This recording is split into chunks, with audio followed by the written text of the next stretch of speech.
Dua pria diduga tega rampas uang seorang kakek di tepi jalan. Warganet sebut viralkan. Beredar sebuah rekaman video dua pria diduga merampas uang seorang kakek di pinggir jalan viral di media sosial. Video tersebut diunggah oleh akun Instagram @fakta.indo pada Minggu 29 Mei 2022. Dalam video tersebut terlihat dua pelaku dan seorang pria parubaya. Aksi kedua pelaku pria yang merampas uang sang kakek direkam oleh seorang di dalam mobil. Terlihat dua pria secara paksa mengambil uang milik sang kakek di trotoar pinggir jalan. Sementara, kakek tersebut sekuat tenaga mempertahankan dirinya dari rampasan dua orang pria usia muda. Terlihat sang kakek hingga terduduk di dekat pohon dan bertahan.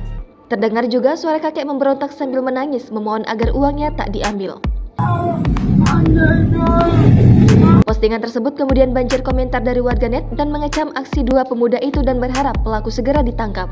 Banyak warganet yang mengatakan agar memviralkan video tersebut sehingga dapat mempercepat diketahui identitasnya. Disebutkan kejadian terjadi di depan pabrik Iyo Sudarso, dekat Pajak Brian, Medan, Sumatera Utara, Sabtu 28 Mei 2022 sore. Jangan lupa subscribe, share, komen, dan like ya!